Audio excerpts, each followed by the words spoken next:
Okay, thank you for joining today's event. And today my topic is gamification for XR. Okay, so for this event, I'm going, I'm going to launch, actually it's already launched, a course called Gamification Intro 101. It's on Teachable. And feel free to join our Teachable course. The URL is xreality.teachable.com p/p/gamification, and promotional code. We got a promo code, which is XReality Academy 2021. If you get the promo code, you can get 50%, around 50% discount, which the whole course is $99. So if you got 50% off, it's kind of like half of the price. So, and the expire date is at the end of this month. So yeah, so just feel free to check it out. And this is me. I've been working on UX UI projects as a founder of Hummingbird Stay for around 11 years.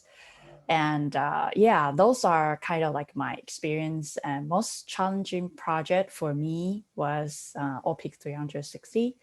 Pretty much I got $500,000 budget to help a Chinese startup to create a USA brand. Start from website at branding and marketing.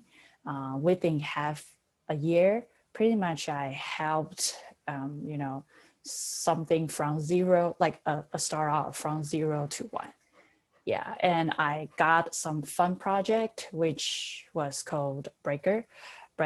Yeah, I was also the senior UX UI designer for the project. And my largest fundraising project was a campaign called Micro Drone 3.0. And I helped create some ads for it. The campaign ended up to crowdfund $3.5 million. Yeah, with all the team members' help. So yeah, so that's about me. Okay, let's go back to our topic. What is gamification? Okay, gamification is the application of game design elements and game principles in non-game context. Okay, so what does it mean? It means that something which is not game, but you put some game mechanics and make it a game. Okay, for example, like on top, you see like later on we are going to talk about this AR app, which is from Burger King. So as an ad marketing campaign is not a game, right? But if you put some game mechanics, for example, like points, leaderboards, some other game mechanics into something which is not game and make it fun, and that's called gamification. So it's like something which is not game, and you put something fun on it, and it becomes a little fun, a little challenge, then it becomes game. Okay, so that's called gamification. And under it, it's another simulation for Medicare or like for doctor training. So for that part, training a doctor is not a game, right? It's an education, right? A training. It's not a game. But if you put something, for example, like avatar, like, some analytics, some points, some progress bar, some contest, some exploration, some discovery, right? Put all those stuff you usually play inside the game. You put a little bit contest inside this scenario, it becomes a little fun, right? Simulation, right? Those stuff becomes fun. And then this called gamification. Okay, for example, like chess. Let's talk about the game of chess as an example. For example, like a long time ago, if you want to train the leaders, military leaders to get to win a war, right? How can you train it? Because every time when there's a war, means someone needs to die, right? And it means that it's in danger. You put all your people in danger just in order to train somebody, right? So long time ago, people start inventing a way to simulation war, to do the war simulation, right? For example, like the military has used chess. Like long time ago, it's probably not called chess. It's called something else. But the concept is similar to chess, like putting, some stones, on the table or on the floor and start, simulate like, oh, what if there's are some, our enemy is coming here and we need to do something else in order to, stop them or kill them, right? So we use like some small symbols to represent our enemy and or our our general, our knight, our queen, our king, our castle, right? We have a lot of like small symbols, piece of symbols, and put on the floor to simulation war. So it becomes fun, and later on it becomes like cultural, worldwide thing like chess, right? So at the beginning, the purpose is to simulation, like do the war simulation for people to start, or like for the generals to learn how to, protect their people, right? How to fight their enemy. So you see, war or military itself, it's not a game. But if you put, for example, like, competition, right? You put like multiplayer, right? Put all the stuff like our avatars, right? Inside, like in the war, like simulation war, right? It becomes a fun game, right? For example, like chess, you can see it's a 2-player war simulation game. So when we played chess, we didn't even realize that we are playing a war simulation game, right? We just think, oh, this is fun. We are fighting and I eat this, I eat that, and I win, right? But the concept is they use gamification to do the war simulation. So it will make this kind of fun, engaging, and then for people to love to learn more about this war simulation game. Okay, so gamification simplify the rules and shorten the process of a serious experience like a war. Okay, so what does this mean? So you see, like starting a war, right, in order to train your general, it's not worth it because someone might die, right? Your general might die because he is lacking of experience. He's not ready, right? And then also, you see, like in the war, there are so many rules. For example, there's day and night, right? What if, like during the night, probably you need to stop the war and you need to rest, right? A lot of stuff. For example, if you got injured, you probably need to, get some doctor and help you, and you need to rest, right? But in a game, they eliminate all the reality rules, right? Yeah. So, for example, like lunchtime, right? You don't even like in your piece inside chess, like the king, the queen, it's just symbolized, right? They don't need to go to the toilet. They don't need to eat, right? They just stay there and ready to work and follow a super simple rule. You see, like chess rule is really simple, right? Compared to actual rule, it's much simpler, right? And shorten the process of time. You see, like a World War first and second. It took years to finish a war, but a chess, probably a few hours, right? It can be finished. So gamification can definitely help the educational part or training part, make the process fun, simple, without a lot of dangerous environment get involved. So yeah, so gamification can definitely help a lot of different, digital product or help users to get more engagement. Okay, so let's talk about gamification in XR. So, for example, like people if you think of AR, VR, right? You think that, oh, it's pretty normal to have a lot of fun in AR, VR contact. Why? Because you see, it it's more immersive, right?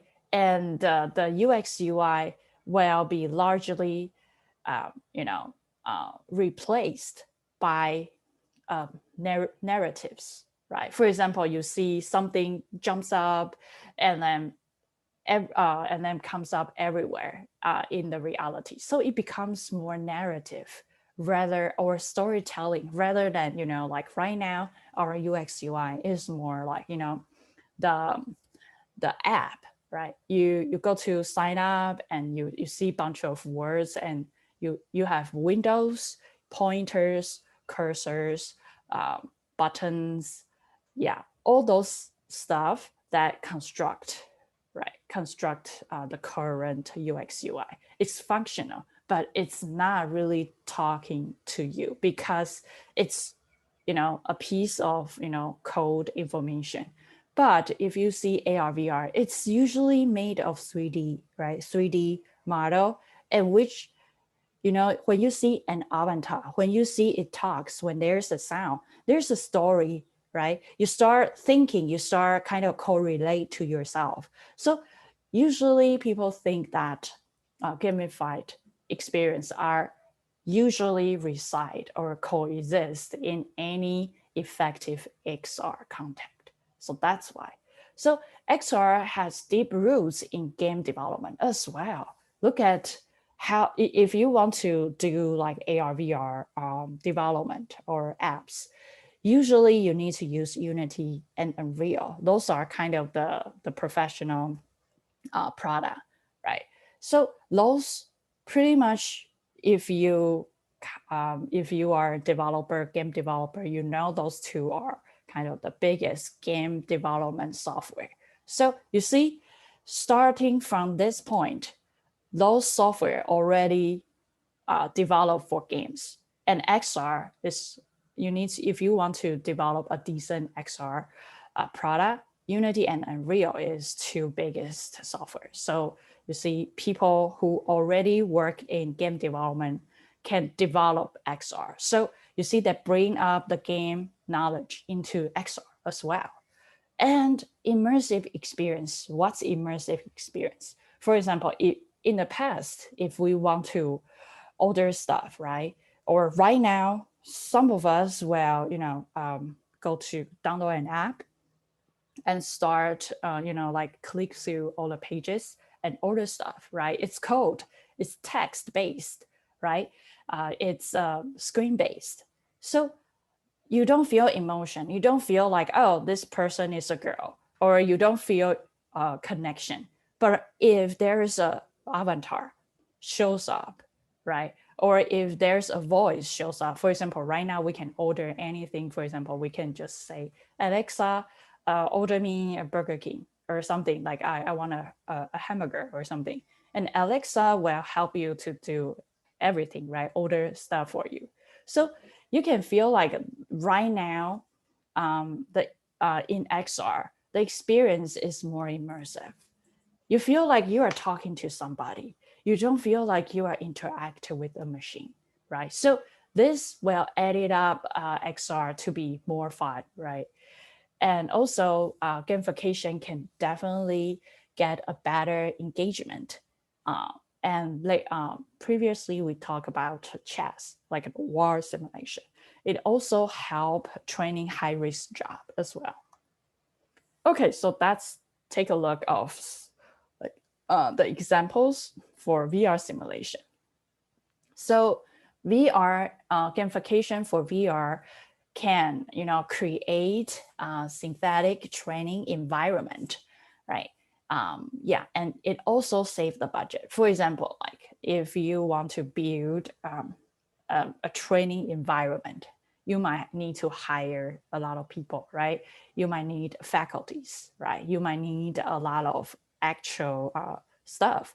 But in VR, all you need to do is to hire a bunch of 3D modeler and start creating, all those props, right? So it definitely saved the budget because you only need to build 3D props instead of building an actual environment. And it also shortened the time, right? So you can see the result immediately, because sometimes if you do something wrong, right, it probably takes years for you to know, oh, I was doing wrong. For example, like doctor or nurse, if they put wrong needles in the patient's arms, right? In the reality, it probably takes a few years to realize that, oh God, like I messed up the medicine or something. But it might take, like, once you put the wrong needles on the patient's arm, like there might be a warning on the screen that is saying like, oh, this is wrong or something. You get the feedback immediately, right?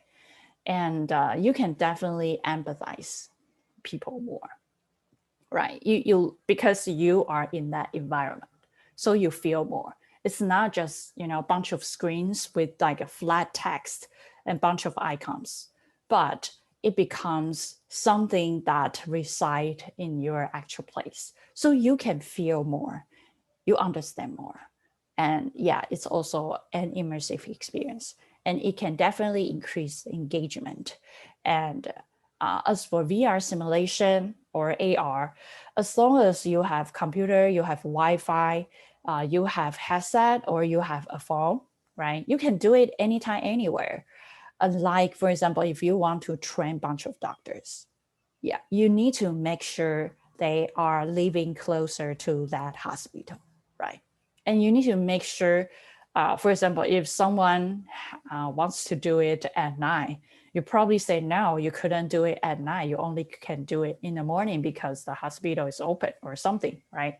So you always need to schedule the time. You need to always closer to the location if you want to get some training. But within VR simulation, you can pretty much do it anywhere, anytime, as long as you got the headset, got the power on, Wi-Fi, you can do it anytime, right? And you can repeat as much as you can. For real world situation, you probably couldn't repeat. For example, like a doctor see a patient, if you kind of feel like, oh, I didn't do well in the past, but if it is in reality, you couldn't repeat. If it is in VR simulation, you can always reset and do it again, right? So let's take a look of the first example. It's called the Stanford Ocean Acidification. So their challenge is to visualize the ocean acidification. So what's ocean acidification? It is an ongoing decrease. Like it means that because we got more and more CO2, right? Because of all the pollution, we got more and more carbon dioxide, right? And then those will go to the ocean. And when CO2 mixed in the ocean, it makes the water become, the pH becomes less and less, which means it becomes sour, right? So it's not good for a lot of, the ecosystem undersea. For example, the coral or fish, everything will, like go bad. So it will pretty much destroy the environment undersea. But people didn't know that, because ocean is pretty much, we feel like it's far away from us. But because you see, like right now, according to Bill Gates say that, climate change, people will die of climate change more than COVID, right? When I heard of that, I feel that's pretty scary, because COVID, we have vaccine right now. It seems working right now. So it seems like we still can have the control of it. But climate change, it feels like it's not returnable, right? We couldn't really solve it. If the climate getting higher and higher, we couldn't really solve it.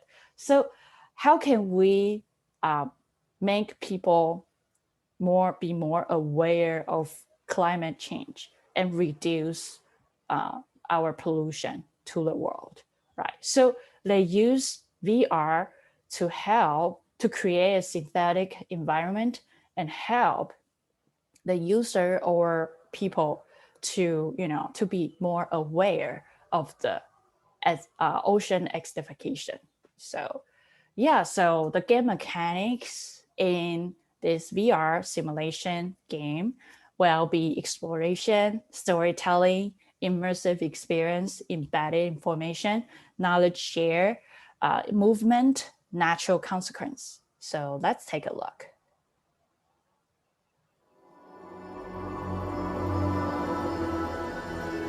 Stanford University. Virtual reality, VR, gives you the impossible. So you can experience situations that aren't possible in the physical world. In terms of the environment, when you think about climate change, it's very abstract. We don't know exactly what it's going to look like. It's far off in the future, and people don't have direct experience. For the past 13 years, we've been putting subjects, experimental subjects, into virtual reality, showing them some future version of the environment, tying that environmental change to human behavior, in fact, their behavior, and allowing them to experience that cause and effect relationship in a way that's very visceral and very intense. We collaborated with 2 teachers at a local high school to take one of the virtual experiences from the lab here and bring it into their marine biology class. In the virtual world, the students found themselves on the floor of a Mediterranean reef. They're surrounded by rocks and coral and sea urchins and sea snails and a whole variety of fish. We talk them through what ocean acidification is, how as human activity is putting more and more carbon dioxide into the atmosphere, a big percentage of that carbon dioxide is absorbed by the surface waters of the ocean, which gets transformed into carbonic acid, which breaks down into other compounds, which just wreaks havoc on the ecosystem. And so they basically watch the world kind of evolve over time. It basically ends with only a few species left on this reef, and then they're told to look down at their body one last time as they're the last coral standing on this reef, and they literally watch their body collapse. So we're still parsing the results, but it looks like that the students who had the virtual reality experience, they reported a greater level of concern for the impacts of human activity on the environment, a greater sense of ownership for the environment, and a greater sense of their ability to positively impact the environment. So the reason we're doing this research is to create a medium that can viscerally show people ocean acidification exists, it's real, and it does great harm to the animals below the sea. What our experiments have shown is that virtual reality as a medium is very effective at getting people to change not only what they say, but what they actually do. The idea of virtual visits to nature is controversial. Nothing should replace the real thing. However, we can't have 10 billion people on the planet and all of them going to visit the Great Barrier Reef. It's just not sustainable. So if we can replace some of those visits with virtual ones, these visits can be better for the consumer, and there can be less wear and tear on the environment. Okay, so yeah, so previous one, we know that, the VR simulation they made definitely helps the users to take more ownership of their environment and want to do more impactful behaviors for the environment. So, okay, so let's move on to the Oxford medical simulation. So you can see that Oxford medical simulation, this helps educators save time and money to deliver quality, flexible, measurable training that improves patient care, right? So for this program or for this software, it helps, like the doctors or nurse to do the optimal learning global, and pretty much everyone can access globally as long as you got the headset, you got the Wi-Fi, you got the device, you got the computer, right? So this is definitely helps to save a lot of unnecessary trips or, save the cost. And yeah, of course, it is cost effective. And it's also repeatable scenario. So if you didn't do the first right, you can keep practicing, right?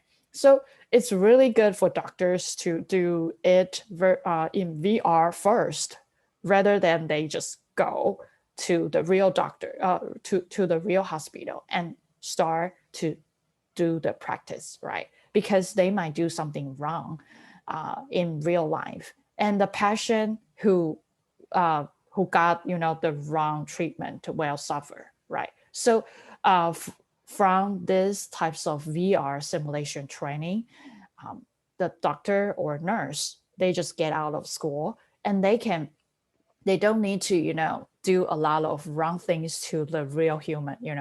They can pretty much practice in this safe environment, which they can keep practicing until they get familiar with that.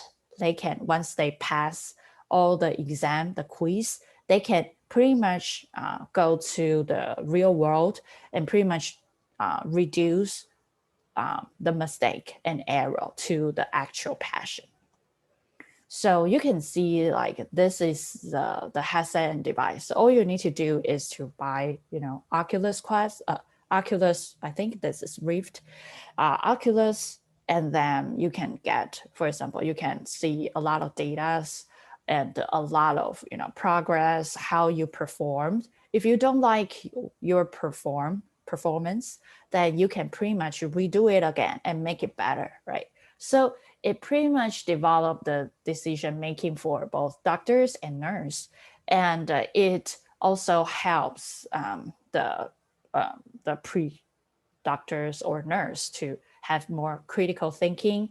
And it is so simple to set up, and it's also like to help nurse and doctor to get there, get more real world experience in the virtual world, so they can minimize the mistake, and they can get more training and learn more through this virtual world.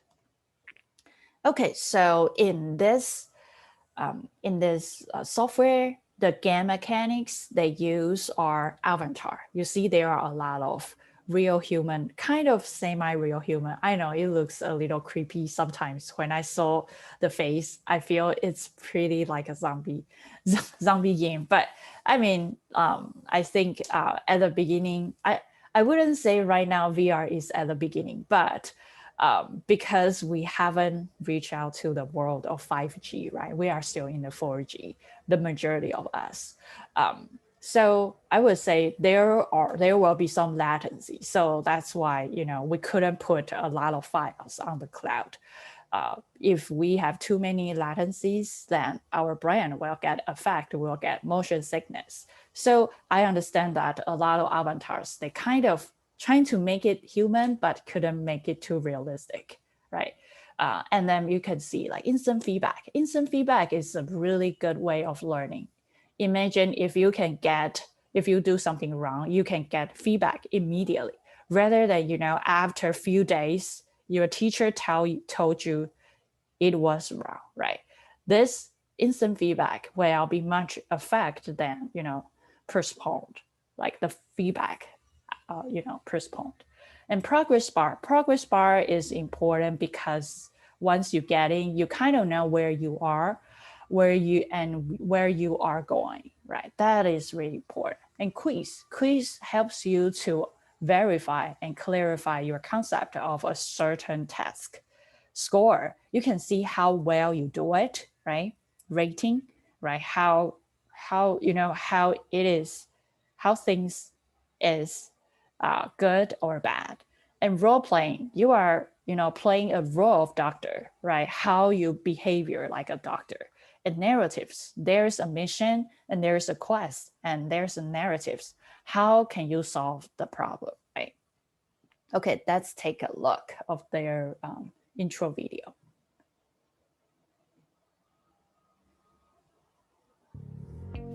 Meet Mary. Mary trains doctors and nurses using simulation.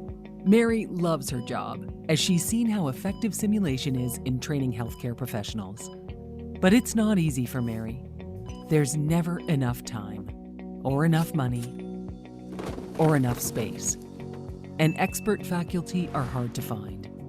What if there was another way? With Oxford Medical Simulation's virtual reality platform, learners can get the benefits of traditional simulation simply by putting on a headset and entering the virtual hospital, where they can see patients and apply their learning to practice, taking a history, examining, investigating, diagnosing, and treating just like in real life. They then get personal feedback on how they approach the scenario and details on how they are improving over time or whether they need extra help. The virtual simulation platform is also available for Mary's students to use at home remotely. Students simply download the software to their personal computer and access the same dynamic interactive scenarios on screen without the need for virtual reality equipment. Mary has saved her faculty and herself time and money because the system requires nothing more than a laptop and a VR headset that fits neatly into any space and complements existing methods to enable effective blended learning.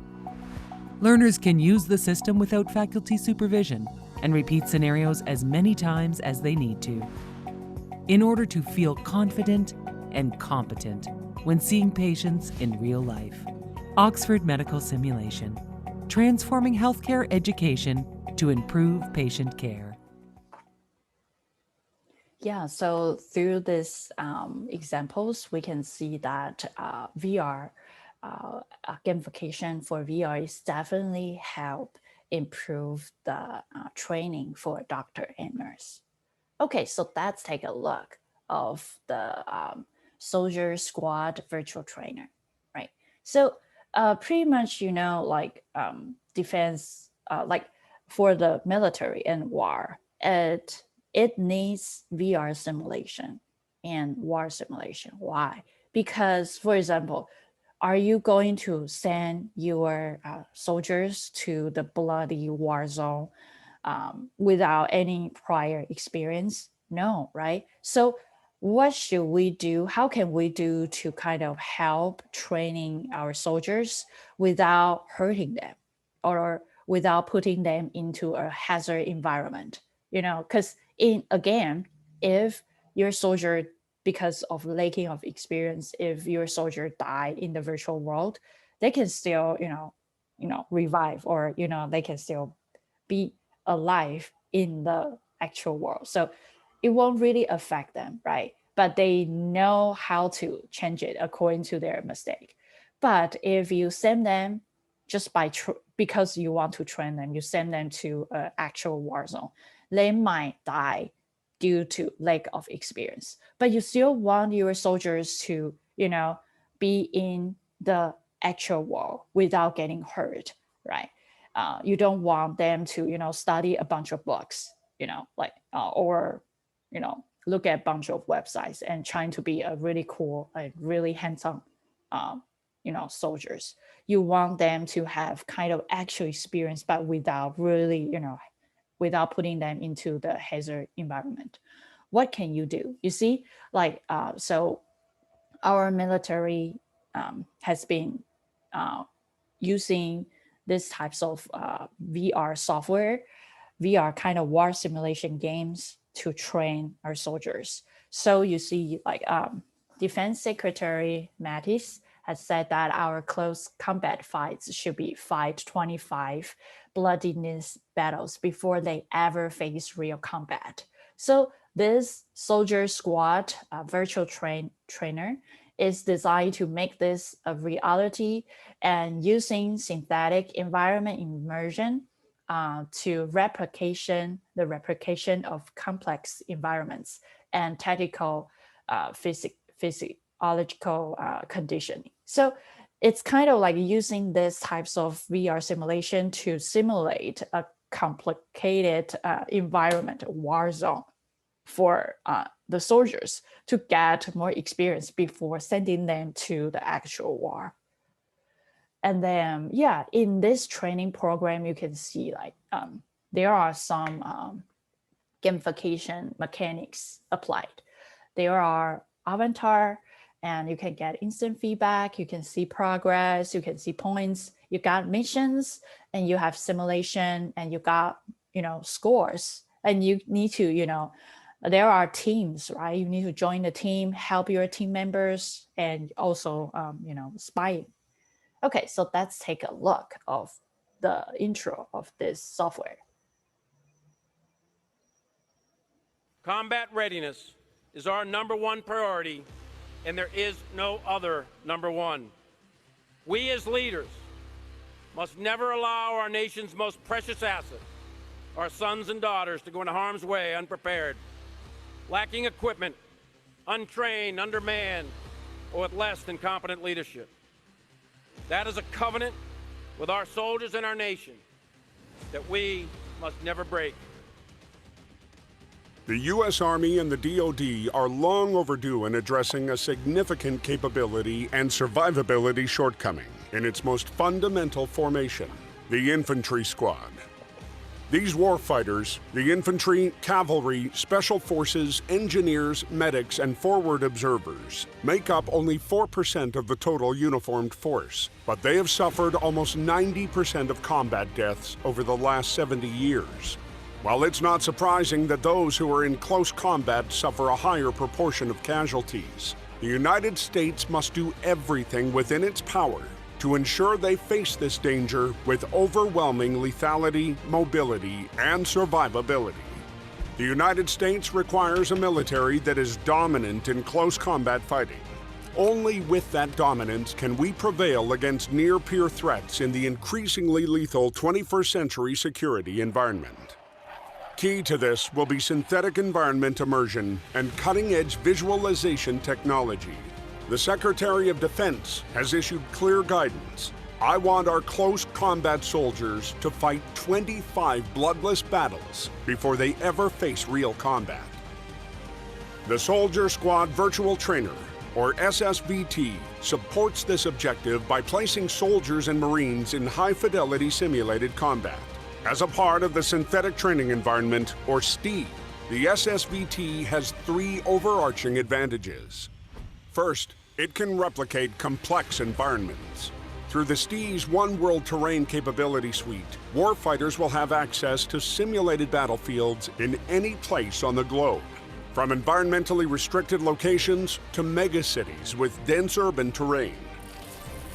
Second, the STE architecture gives commanders the ability to provide tough, realistic training at the point of need, from home stations to deployed locations.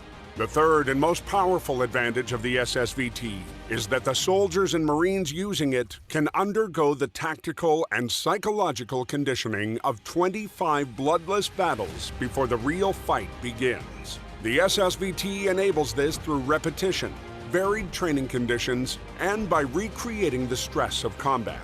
Placing individual warfighters and squads in high-fidelity simulated combat will provide them training to hone their cognition. Decision-making skills will be enhanced by inserting them in conditions that challenge them to make ethical decisions, as well as those where they have limited or imperfect information, or otherwise require creative solutions. Immersion in realistic virtual combat scenarios will heighten their judgment and intuition, allowing them to gain invaluable experience before the first real round is fired. A range of cutting-edge simulation features will augment the SSVT. Audiovisual, haptic, and biometric feedback will provide objective metrics for measuring leader and team performance. Analytics can then use the performance data to identify patterns and trends to improve training outcomes. The SSVT will also maximize the integration of organic weapons and equipment, allowing for forces to train and rehearse as they fight. Our next program that we're looking at, and we're already starting with industry and prototyping, is Heads-Up Display 3.0. And that's the key, because that will be the end user device that will allow us to train, rehearse, and fight with the same weapon systems, not 2 separate things. That saves money and makes that training much more realistic.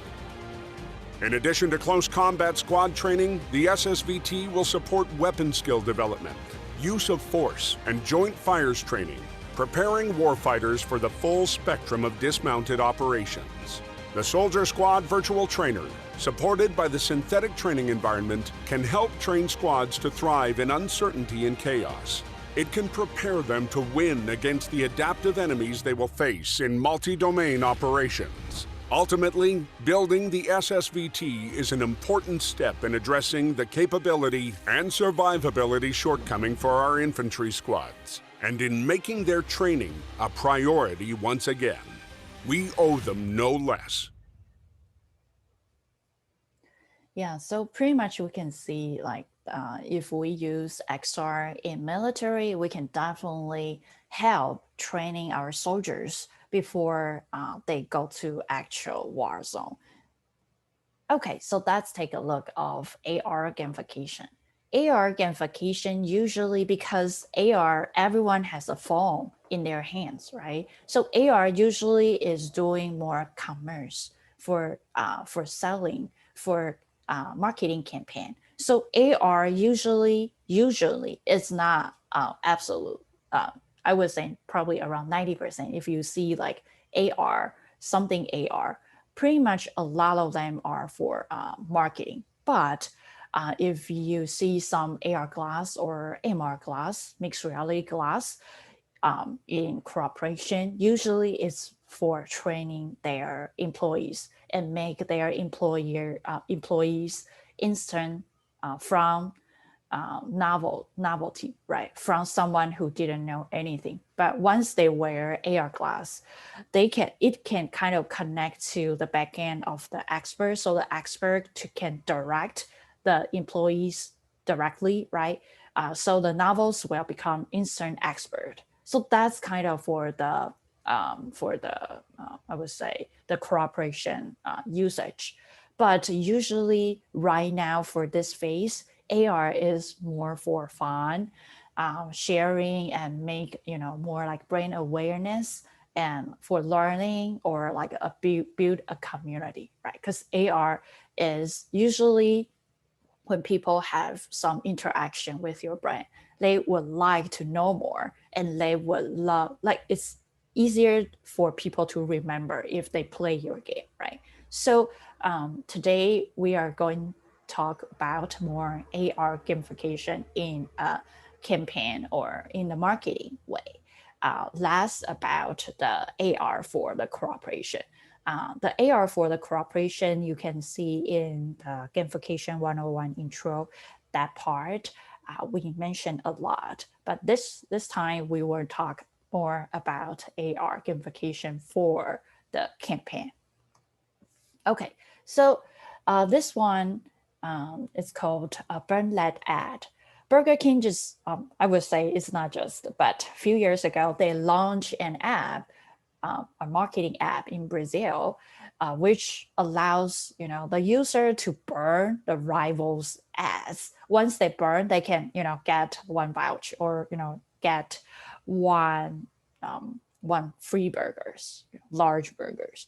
So this is the interesting way of using AR, and you see like it's so creative, and when people do it, they remember the whole thing, right? And they remember how creative Burger King is. And once you burn your rivals' ads, you can get a burger. How fun it is! So yeah, so a lot of people, and not only burn the rivals' ads, but also replaced with Burger King's ads. So you see, like Burger King used this type of marketing strategy, successfully make a lot of people download it and start playing around it, and then also advertising for Burger King. So this is a really smart way of doing a marketing campaign.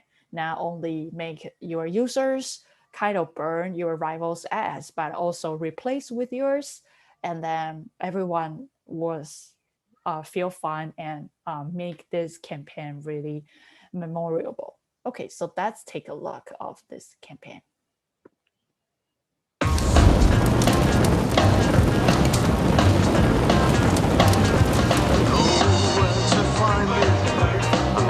Close to you, hurt.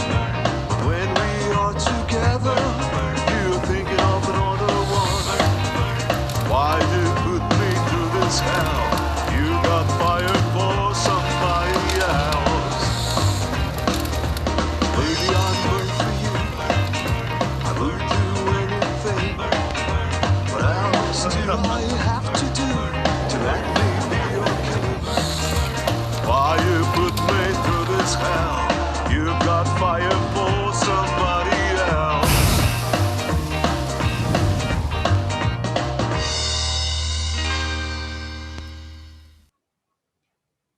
Okay, so let's take a look of Snapchat. Snapchat is launching, actually they was launching a lens called local lenses a few years ago. And then for local lenses, it's like, it's kind of like it's another virtual world, right? What Snapchat is creating, augmented world. So you can go to, for example, like London or somewhere, you can see bunch of stores and you can start painting, use virtual paint to paint the virtual store and create, unique style. And when people walk by and when they use the same lens, they can also kind of collaborate with you to paint the stores, right? And it's kind of like right now we have physical world, but if you use a Snapchat lens, you can see another layer of the physical world, the local landmark. You can see you can even interact with it. So it's kind of like making it fun and also make it memorable, and you also interact, you also co-create to help creating another virtual world. So this is a really fun campaign. Also Snapchat, recently I read TechCrunch on their recent news, they said that Snapchat has already integrated voice command into their AR apps. For example, like, hey, Snapchat, make my hair pink. If you do this command, Snapchat will help you to, do this, make your hair pink. So Snapchat is pretty good at creatively using their AR technology to make the world even more creative and even fun. So let's take a look of this lens. Hi, Key Pan here, computer vision engineer. My team at Snap works to help make our camera smarter so it can better understand the world around us. Last year, we introduced landmarkers, which enabled the Snapchat camera to understand individual buildings and allowed lenses to interact with some of the world's greatest landmarks. Now, we've continued to evolve the technology to understand and augment larger areas, unlocking exciting new capabilities. Using various sources of data, 360-degree images, and community snaps, we're able to build up a digital representation of the physical world, a point cloud representing the geometry of the surfaces around us. Combining this with 3D reconstruction, machine learning, and distributed cloud compute, we're able to map whole city blocks. Meet local lenses. Now, Snapchatters can join a persistent shared AR world built right on top of the physical one. You and your friends can step into these worlds together, collaborating creatively and experiencing a whole new dimension of AR. As our team continues to build these new worlds, we hope you enjoy experiencing the power of them. Cool. So let's take a look of e-learning and gamification. So gamification can definitely help e-learning and learn stuff more. For example, like previously we saw VR simulation and also the CO2, ocean acidification, and to more like a medical or learn more landmark, right? So those definitely gamification and e-learning are kind of like hand in hand, right? So for e-learning, sometimes we feel a little bored, learning, right? But e-learning can definitely integrate with gamification with, like, for example, like instant feedback, some avatar, some points, some rewards, some gift.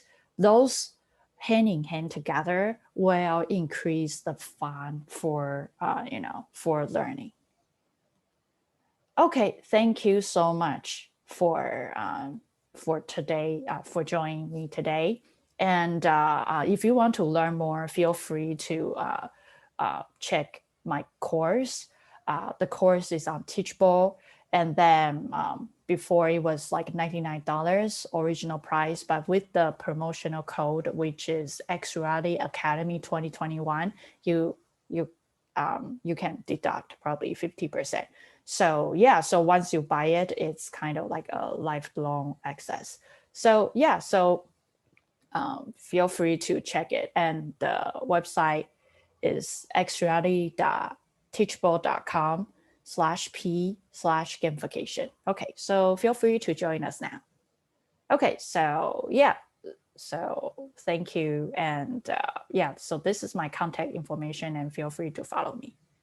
Okay, any other questions you want to ask? Yeah, feel free to ask.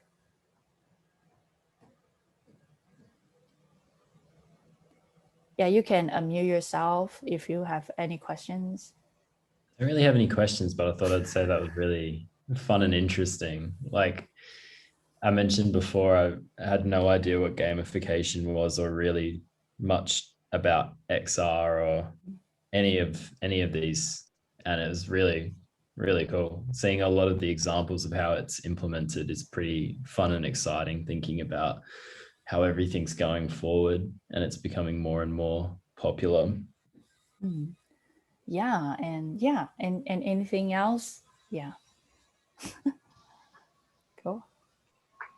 I think it's great that a lot of different industries could implement this, especially with thinking back to the example of using virtual reality in order to improve on medical education is a great use case. And I can see that being used in a lot of other industries where, you know, you need to have a lot more, it's a lot more demanding to have practical application, and it could really be benefited from something that's virtual. So then, you know, patients aren't at stake.